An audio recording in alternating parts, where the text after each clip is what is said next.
Hey friend, today I want to share some tidbits from a book I checked out at our public library. So I went on a little excursion to our library to check out the free resources we have access to there, and I found some neat things. So I wanted to share some highlights from this book. So the book is called Mindfulness Breakthrough, and they talk obviously a lot about mindfulness.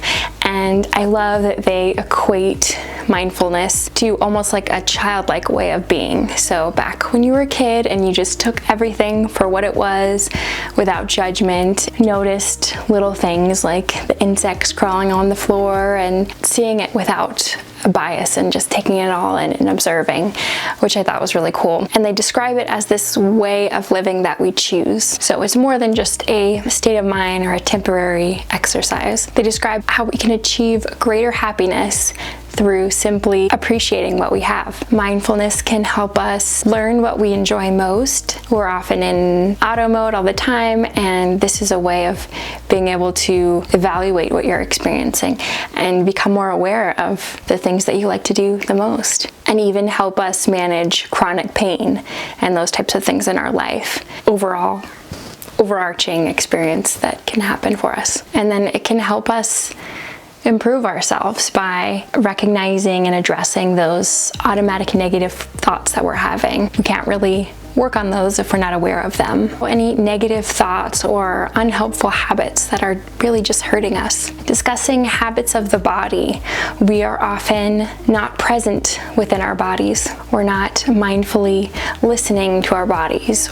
We often tend to just ignore them if our body is signaling things. We just kind of ignore it or take some pain meds and push through. But tension in the body, in the shoulders and the back, our neck, can really build up and be a signal of something that's going on. IBS symptoms, headaches, migraines. We can even detect our mood based on our body posture. There's a lot of signals going on in our body that we are often overlooking. Finding mindfulness in the body can be really powerful. I love that they share that mindfulness in breathing and doing those exercises can be uncomfortable at first. I always assumed I was just doing it wrong or it wasn't for me. I'm learning that I just need to try again, and that once you get over that initial discomfort, that it can be very helpful and therapeutic. When it comes to movement and moving your body for your mental health, it can often feel counterintuitive when you are tired and weak and not feeling good to get up and move your body. But when you're feeling low and you do that movement and move your body, it really kind of shifts your mood. It shifts our focus onto feeling our body and being in those movements. And it really is powerful how that can sort of recharge you when you're moving and exercising, that it can kind of jumpstart that battery and give you new energy. So don't discount that. And as you're shifting into this movement and feeling of your body, we want to be more open to the sounds that our ears are picking up and what our eyes are seeing, anchoring moment to be present overall and with all of our senses and just the full body experience. And they talk a lot about this idea of mindfulness really just being how we view things and our perception of our experiences. And if we just adjust a little bit, that we can refocus into something more positive and really enjoy our life and our experiences so much more.